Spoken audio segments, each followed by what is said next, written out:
instalasi diberi kesehatan untuk bisa melakukan asimeter 3.2 dengan bantuan dari Bapak Kepala Sekolah kita, yaitu Bapak Sutoyo SPD MPD.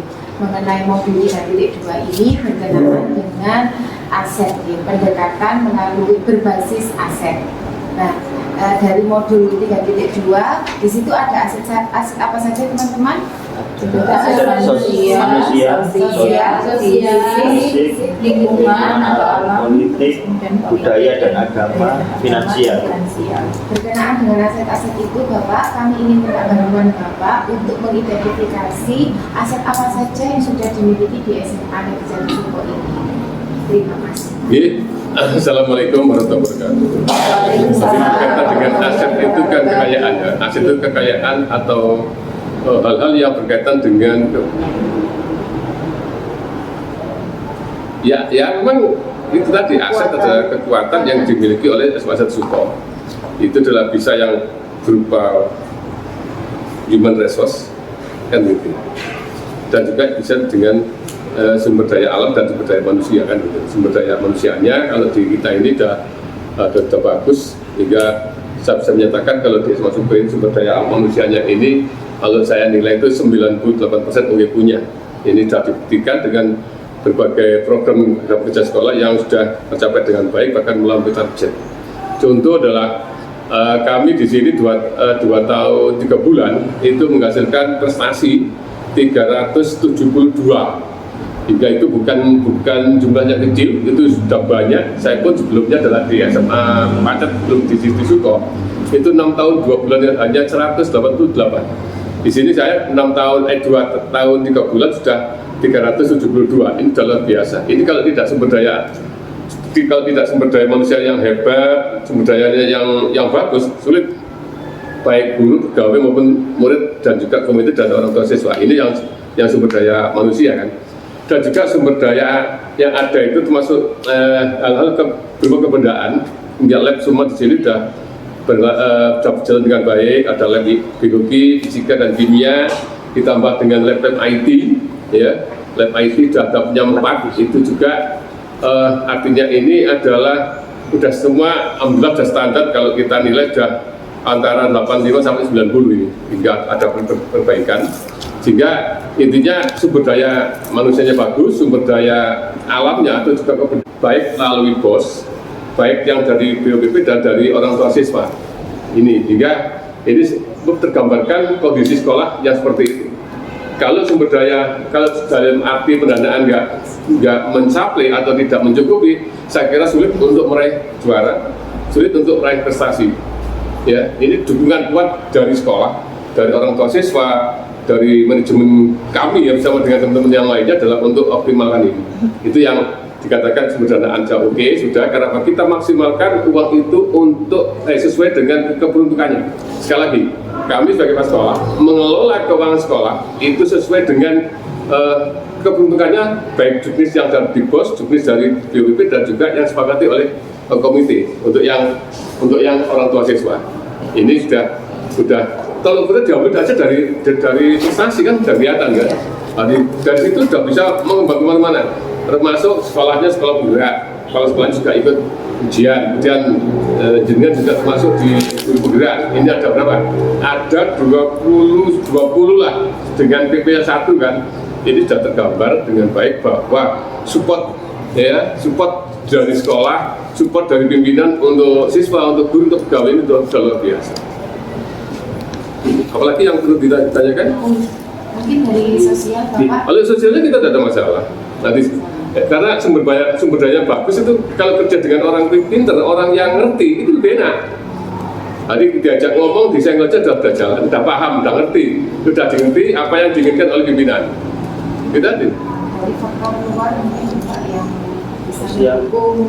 Kalau sosial itu, organisasi luar, Pak, semua kan sudah mendukung kita sekolah tua, sekolah lama, sehingga siapapun yang ke kita kan, contoh ya, ada TOEFL dari UNER, support itu juga dan ada program Cambridge dari provinsi untuk kita. Nah, ini kan sudah kelihatan sekali kalau di pihak luar ini, dan kita juga welcome. Kita welcome untuk apa, intinya untuk anak-anak, untuk kita semua. Pemerintah, regulasi diikuti, di bawah kita sikapi. Artinya apa? Yang penting tidak ada masalah. Kaitannya dengan Aset budaya, kalau kita kan aset budaya kan kebiasaan kan, kebiasaan kita baik yang berupa keagamaan, baik itu yang Islam, yang biasanya itu, dan juga yang Kristen ada di Makarim, hingga ini pembiasaannya bagus. Yang satu untuk pembiasaan doa bersama istighosah untuk yang Islam, di jam yang sama, hari yang sama ada anak-anak yang ada di Geraha Makarim itu dengan gurunya dan teman-temannya yang agama Kristen untuk beribadah. Ini juga budaya bagus. Satu itu. Kemudian kedua adalah budaya kita ini kan saling menghargai dan menghormati. Di Suka itu kalau emang ada guru, ada pegawai yang kurang bagus lah menurut aturan, karena memang keterbatasan SDM, teman-teman kan nggak komentar. Itu luar biasa. Orang kalau dimarahi ini kadang-kadang kalau diomong itu kan kadang sakit ya. Tapi kalau dibiarkan itu ada dua kemungkinan, atau dia makin gak ada, atau dia tidak paham. Ya, budaya kita seperti itu. Budaya kita adalah budaya sudah dewasanya sudah biasa. Pembiasaannya seperti itu, pembiasaan untuk kedewasaan, pembiasaan untuk menghargai sama teman, dan juga menghadirkan pimpinan, itu luar biasa kita. Misalnya ini kan ada berwayang, apakah ini juga termasuk aspek budaya atau bukan aspek? Kalau saya katakan ini adalah miliknya orang, bukan dikatakan fisik miliknya orang kan ini. Jadi dikatakan budaya kalau memang ini itu memberikan nilai baik, budi dan daya. Hal-hal yang baik dalam kehidupan ini kan budaya. Ini kalau digunakan ya budaya, karena berarti kan kita tidak gunakan. Artinya apa? Di sini kan ada almari, di situ ada keris, ya, terus ada rangkanya. Tahu rangka ya? Rangka itu tempatnya, keris rumahnya. Ini kan harus klop. Antara rangka dengan kerisnya itu harus klop. Apa artinya? Kalau di dalam satu organisasi itu antara pimpinan dengan yang dipimpin itu senafas, sevisi, ya bagus. Ya, iya kan? Ya sama kan, akhirnya simetris. Tapi seumpama ini nggak ada, ininya ya jelek.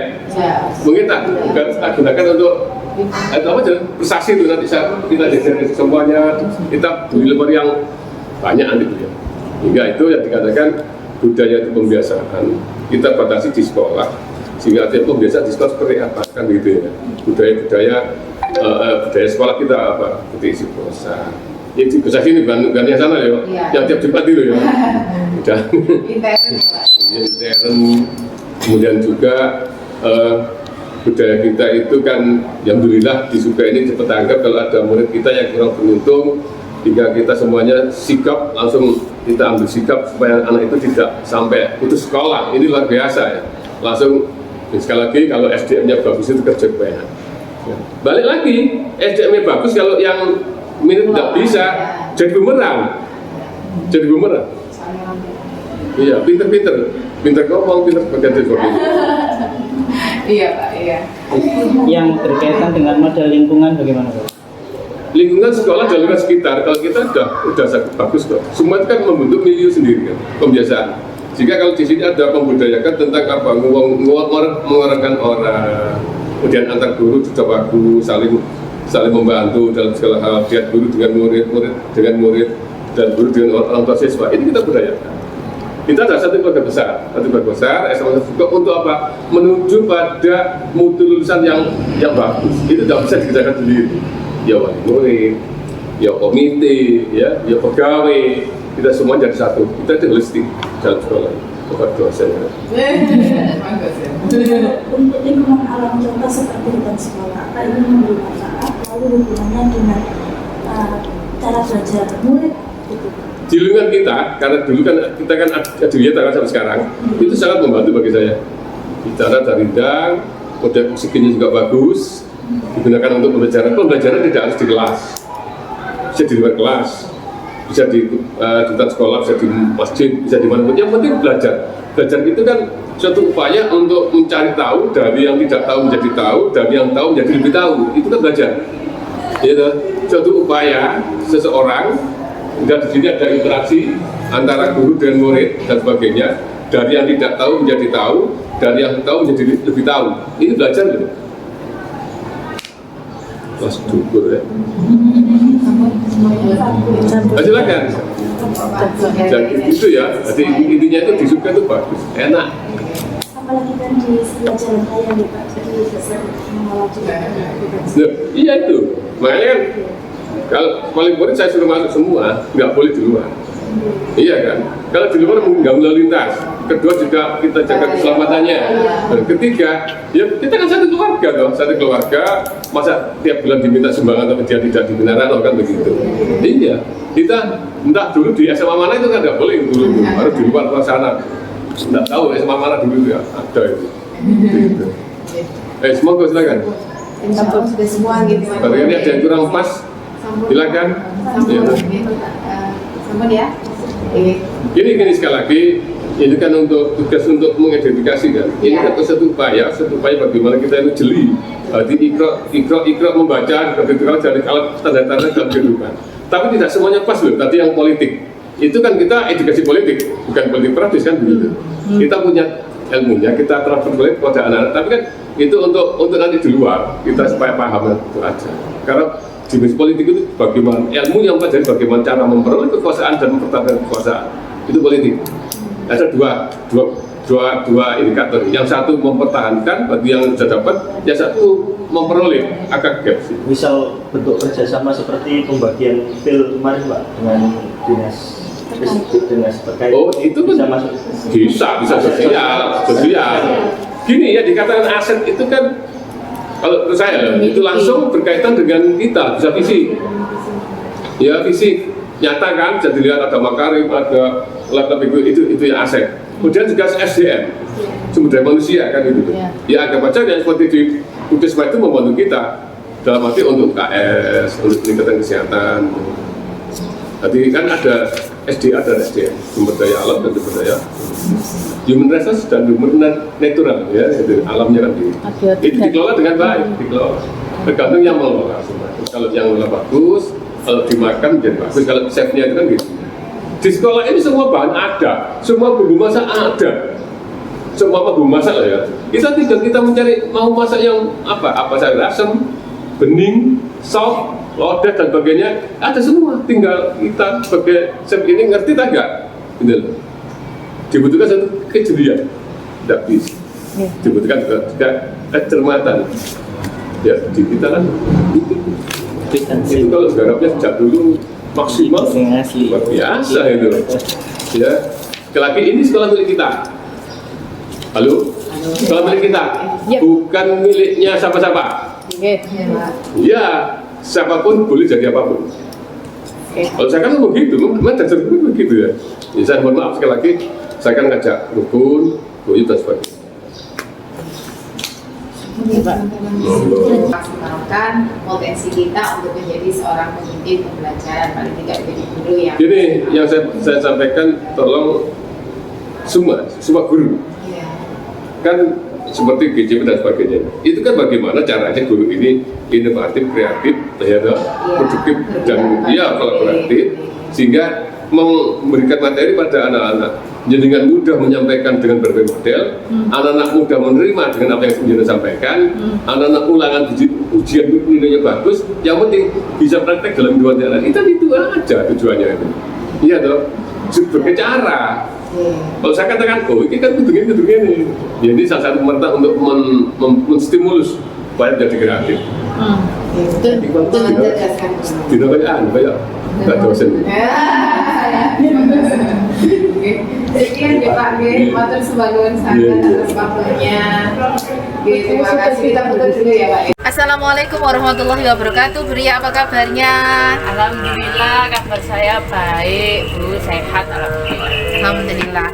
Kita itu ya Bu ya, sharing ngobrol-ngobrol gitu aja ya. Berkaitan tentang SMA Negeri 1 Suko. Nah, untuk melakukan pengembangan di masa yang akan datang untuk kemajuan SMA Negeri 1 Suko kan pasti ada hal-hal yang bisa kita manfaatkan Bu.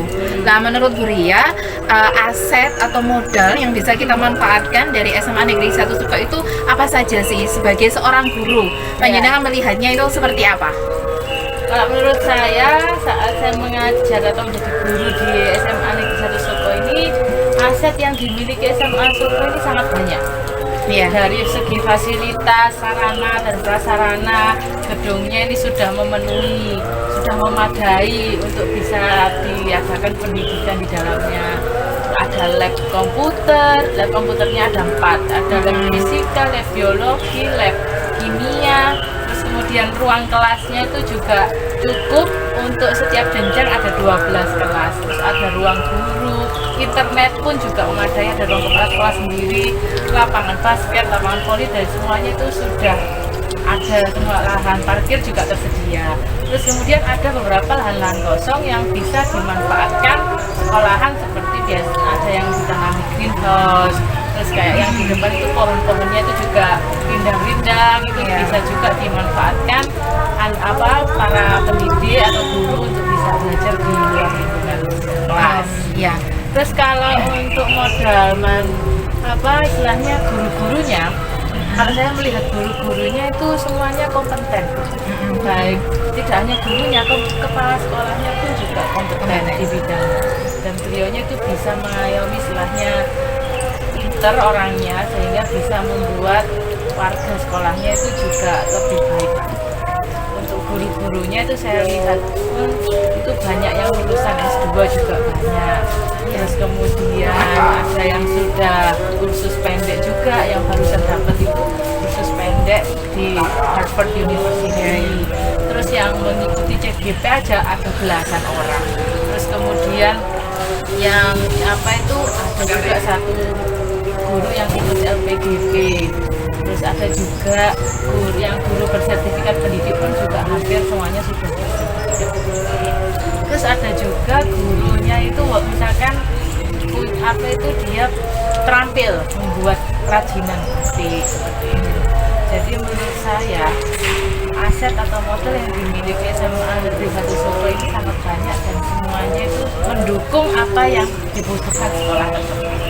Iya, kalau yang seperti yang kemukakan oleh Bu Ria tadi, kalau kita hubungkan dengan CGP yang saya jalani Bu ya, itu di modul 3.2 itu juga ada berkaitan tentang aset atau modal yang dimiliki sekolah. Nah, aset itu atau modal itu sebenarnya kalau di CGP itu ya, di modul CGP itu ada 7 kategori Bu, yaitu diantaranya ada modal manusia, kemudian ada modal fisik, kemudian ada juga modal finansial, terus kemudian juga ada modal agama dan budaya, ada modal sosial, terus kemudian juga ada modal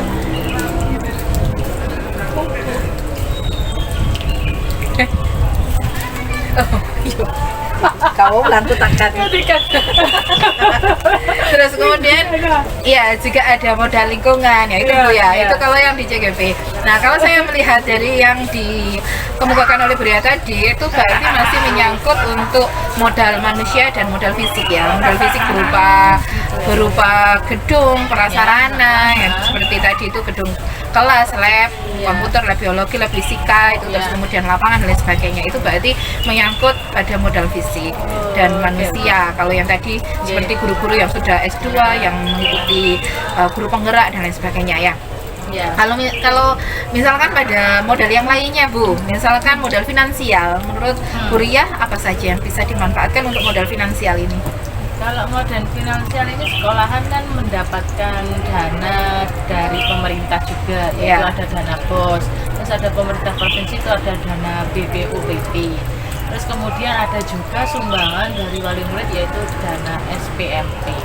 Nah, ini semuanya dikelola oleh kepala sekolah dan juga para pemangku jabatan di sekolah, ini dikelola dengan baik dan transparan pengeluaran. Jadi ditampilkan gitu, diberitahu semua warga sekolah bahwa dana-dana itu dipakai untuk kepentingan sekolah juga. Misalkan perbaikan gedung, gitu, dana itu yang dipakai.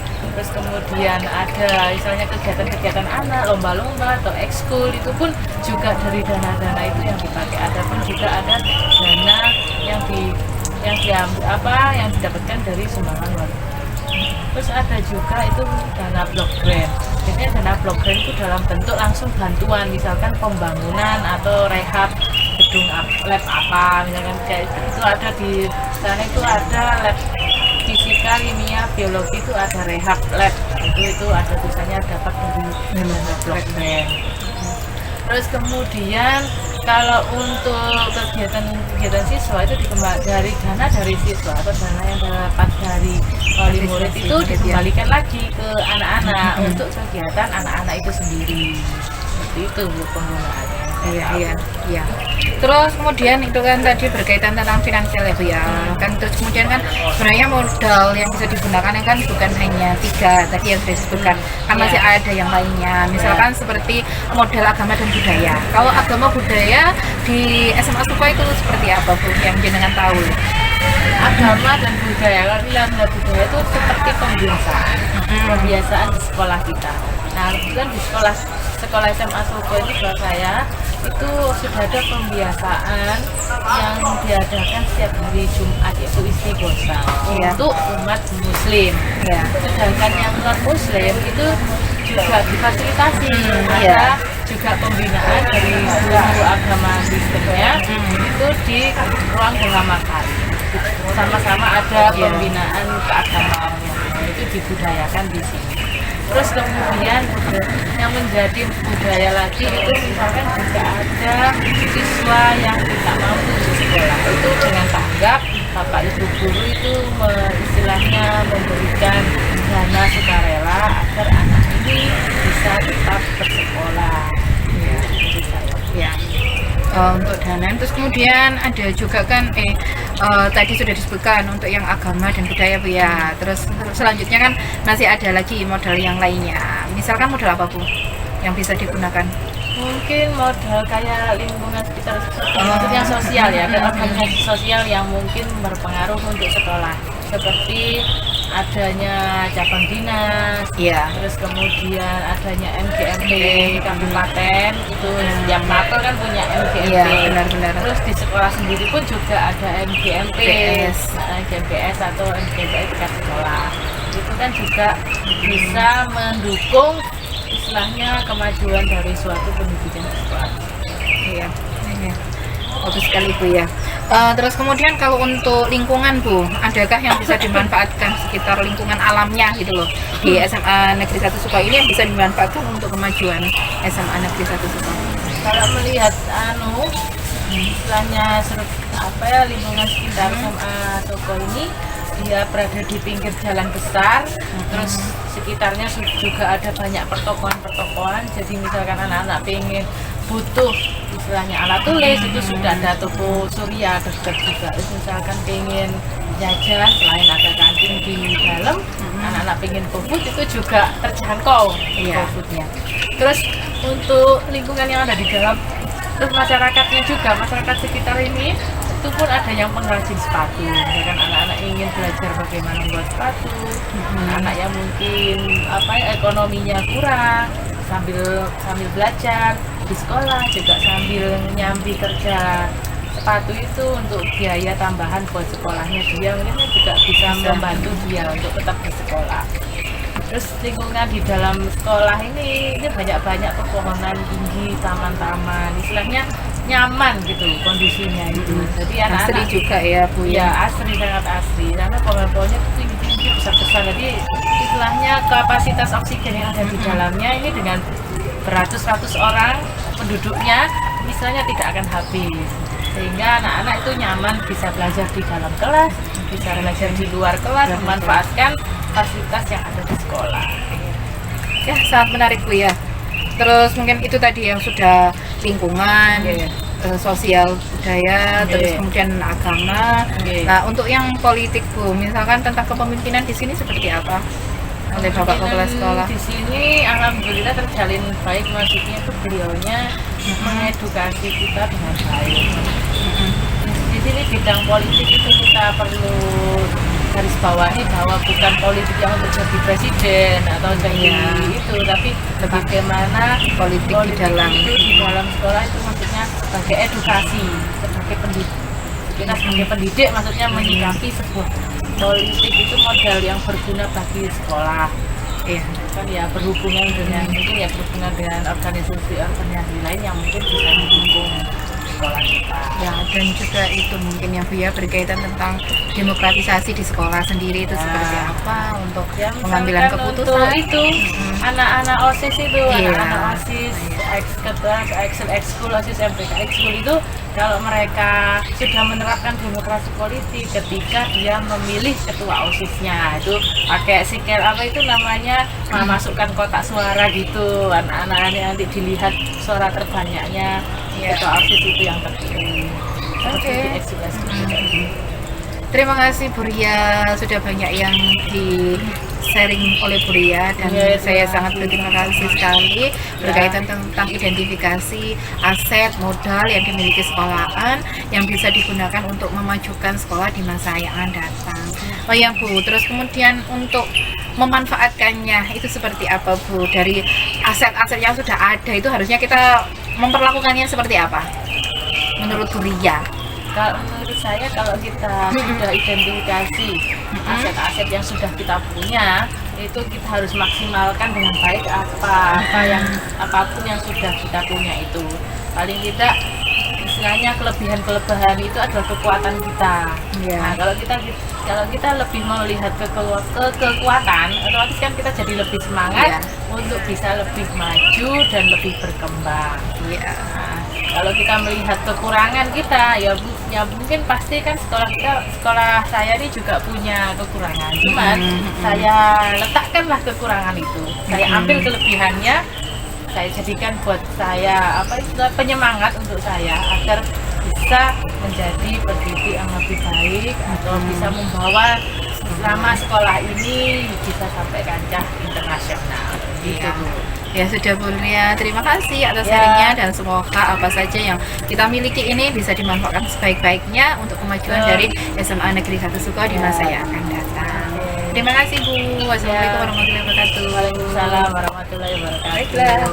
Sosial yang di SMA Negeri 1 Suko yang bisa digunakan untuk kemajuan dari siswa-siswi SMA Negeri 1 Suko. Baik, kalau untuk yang model sosial tersendiri itu pastinya dari kepala sekolah pun Bapak Ibu guru dan siswa-siswanya itu memiliki karakter yang memang berbeda-beda begitu. Namun di SMA Negeri 1 Suko ini sendiri juga itu dibentuk melalui ada yang pendidikan karakter. Kalau yang misal teman-teman OSIS itu memiliki ada pelatihan seperti LDKS dan yang lain sebagainya, pun juga teman-teman ekstrakurikuler, dan di kelas-kelas masing-masing siswa itu biasanya Bapak Ibu guru juga menerapkan pendidikan karakter yang memang untuk menunjang sosial dari tiap masing-masing siswa begitu.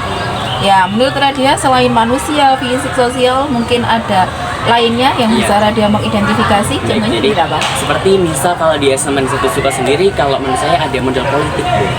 Iya, jadi kalau model politik ini biasanya kayaknya tidak semua sekolah begitu ya punya seperti ini. Kalau di SMA 1 Suko sendiri ini, misal kepala sekolah nih Bu, di kepala sekolah sendiri ini biasanya itu pendanaan yang masuk di sekolah yang dari siswa yang setiap bulan seperti itu memang digunakan sepenuhnya untuk kegiatan siswa. Jadi dari siswa, oleh siswa, dan untuk siswa begitu. Jadi memang dikelola untuk sekolah ya memang untuk siswa begitu, dan untuk biasanya kalau kita siswa-siswinya mendapatkan prestasi, nah itu digunakan untuk memberikan reward kepada siswa-siswinya sebagai juga mungkin pemantik semangat juga buat teman-teman yang lain untuk bisa mendapatkan prestasi gitu. Ya, terus kemudian kalau berkaitan dengan politik, misalkan untuk pengambilan keputusan sendiri di SMA Negeri 1 Suko seperti apa, Radia? Ya baik, kalau di pengambilan keputusan itu di SMA Negeri 1 Suko ini sudah musyawarah sekali ya, dia mulai dari komite juga, dari siswa-siswinya itu kemarin itu yang baru-baru ini kemarin Bapak Kepala Sekolah dan Kesiswaan dan juga mengajak seluruh ketua kelas untuk menyampaikan apa kekurangannya atau apa sih yang kendalanya siswa-siswa saat ini. Misal kalau di kelas saya mungkin LCD-nya kurang baik, nah itu memang kita aspirasikan kepada sekolah yang memang ditampung oleh kesiswaan dan Bapak Kepala Sekolah itu sendiri seperti itu. Ya, terus kemudian selain itu kan ada juga nih yang lainnya, yaitu dalam bidang agama dan budaya. Menurut Radia seperti apa? Ya baik, kalau di agama dan budaya Bu ini ya, di SMA Negeri 1 Suko pastinya tidak hanya satu agama saja begitu ya, ada yang agama Muslim dan non Muslim begitu. Kalau di agama dan budaya sendiri, nah biasanya di setiap hari Jumat itu kita ada yang namanya istighosah rutin untuk teman-teman yang Muslim begitu. Nah untuk yang non Muslim gimana? Di non Muslim biasanya ada doa bersama di Aula Gerahama Makarim. Nah seperti itu pun juga dengan budaya. Biasanya kita di SMA Negeri 1 Suko ada kayak membatik, yang memang di dalam membatik itu ada berbagai macam batik seperti batik cap, batik tulis maupun batik jemputan seperti itu. Terus kalau misalkan berkaitan tentang lingkungan sekitar nih Radia, menurut Radia seperti apa lingkungan yang bisa dimanfaatkan untuk kemajuan SMA Negeri 1 Suko?